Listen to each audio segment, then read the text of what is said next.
My husband refused to answer my calls while I was in labor and my brother played a horrible prank. Now my husband is furious I won't cut him off. My husband and I got in a fight prior to my daughter's birth a week ago, when he casually suggested a paternity test for our daughter when she was born. To be clear, this was completely out of the blue with no wanting or reason. I'm a homebody who works remotely with no male friends other than my brother. I told him that he was accusing me of infidelity, and he said he just wanted to be sure. And kept bringing it up until I told him, after 3 days of him asking and the stress starting to make me physically ill, that I didn't want to talk to him and left to my brother's house. I called him while I was gone and tried to work it out but he refused. After all this I went home the next day to grab some things while he was at work, and I went into labor. I called him 16 times. Before calling my brother who called him another half a dozen times himself while on the way to pick me up and then on the way to the hospital. It was a horrible and traumatic birth. I started crowning in the car and the doctor delivered my daughter in the back of my brother's van because I was too far along to move me, before rushing me in when I kept bleeding. It was horrible. I hated it all. My brother's wife who is a nurse even told me she honestly thought I wouldn't make it. I also opted for a hysterectomy as it came to that or something more dangerous.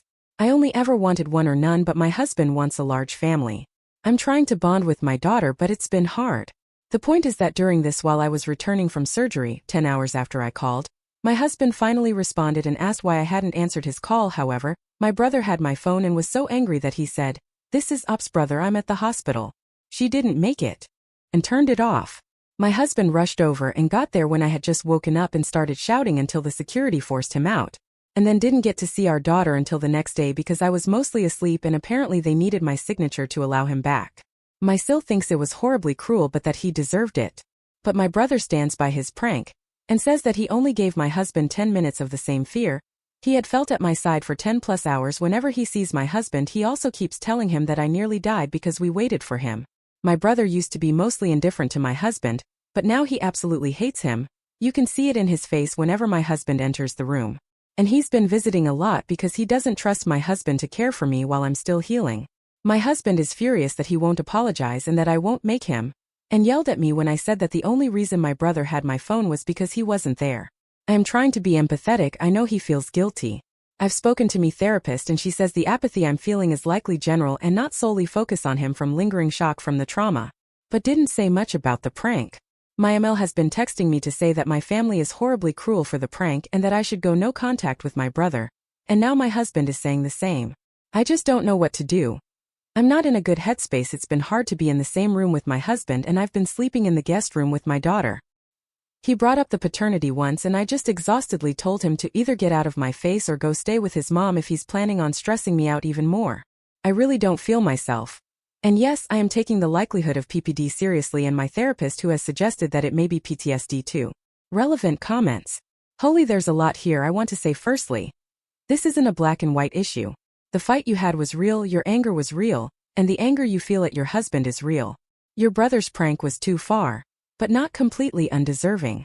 The big issue is that everyone's pride is still seemingly involved here, and there isn't a concrete solution when everyone is pointing fingers.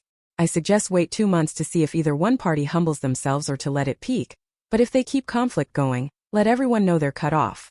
It's not fair to you to have to choose one or another party when it was you in labor and your life on the line. OPS response. If it came to a choice at this moment, I feel like I choose my brother. He has never not been there for me and literally the older brother every sister wants.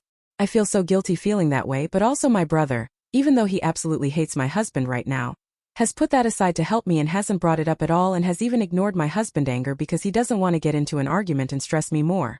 I'm still just feel like I'm not looking at this clearly enough, because he's my husband and my own anger about this is too much wrapped in trauma right now. Update. So, I don't think this will be something we can come back from. I just don't think I'll be able to heal with him, because there is no way he didn't know it was me calling, and he still hasn't told me why he didn't answer. I know I thought I wouldn't decide right away, but I actually don't want to forget how terrible it was waiting on him, thinking he couldn't possibly leave me like that no matter how angry he was. I took the time to think of that moment before it all went down, and just how grossly betrayed and scared and alone I felt while the contractions were hitting, and I was on my knees trying to breathe through the pain while waiting on the phone while it rang though. And I just don't think there's any coming back for that. I wouldn't want my daughter think it's okay to stay with a man who destroyed her trust that way either. I will be contacting an attorney, and we'll be meeting with them in the coming weeks. We had a prenup so it hopefully won't be too hellish, I hope. I feel like this situation became even clearer when my friend asked me if I'd still trust him as the one to sign off on my medical papers, and the reaction to that idea was visceral. I wouldn't. And I want him to get off that legality as soon as possible. In fact, there are roommates I had in college would trusted more. I would have never ignored so many calls from him consecutively unless I had told him expressly that I was unavailable at a specific time. And even then, I feel good with my brother and still here with me, especially so with her being a nurse and having been there through the birth. It's really helped us bond in a way that we'd never really had time to. I've also finally told my old friends about the baby, and they are alternating to come and help me out for the next little while. None of this even touched the paternity test, but I'll get it for the proceedings, I guess. So I guess he'll get what he wanted. Anyway, I'm safe and well. And my daughter is healthy and happy as a peach and pretty much an angel who is happy to sleep peacefully anywhere and took to the boob with ease. Which is such a blessing since everything still hurts. Just making this decision has taken an odd weight off my shoulders, and my SIL has been really helping us bond. Anyway, thank you for letting me write this out. I'm not good at diaries or journals, but writing to people feels different, and it's actually brilliant for the clarity of the situation. Even my therapist said that I seemed clearer and calmer. I might try a diary again as she suggested. I will now be going forward with divorcing him, as I no longer trust him as a partner. We do have a prenup. Me with my house and my business, and him with money from his family.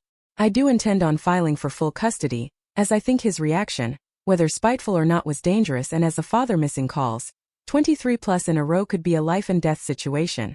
Is it always worth investigating infidelity in divorces? If it's suspected? And do any divorce lawyers find this all seemingly suspicious in their opinions? I will be contacting my lawyer this week. I will likely be getting the paternity test for the divorce. Relevant comments. There's almost no chance that you'll be awarded full custody, because your husband ignored phone calls and wasn't present for the birth of your child. Often mothers have majority custody while the infant is young, and gradually transition towards a more equitable arrangement. Whether or not it's in your best interest to investigate potential infidelity depends on your location, the contents of your prenup, and other factors. ETA. If, for example, you live in a fault state where cheating could affect the distribution of marital assets, or your prenup contains an infidelity clause that would benefit you, then this might be worth pursuing. You need to discuss this with your lawyer. Your question about your husband projecting is more psychological than legal. OPS response. Thank you, I will follow my lawyer's lead. But I do feel rather strongly about a man who would put spite over another person's well-being when they know that are in a vulnerable position, as a reason not to have a child rely on them. I never thought I would be saying that I married him, but I think anyone that has an unreliable partner should be aware of such for their children. It is not my intention to keep him from her. And I agree it is a more psychological term, it was just used a lot in regards to his actions, and I was curious if divorce lawyer found that a lot of fault infidelity accusation came from partners who were cheating themselves.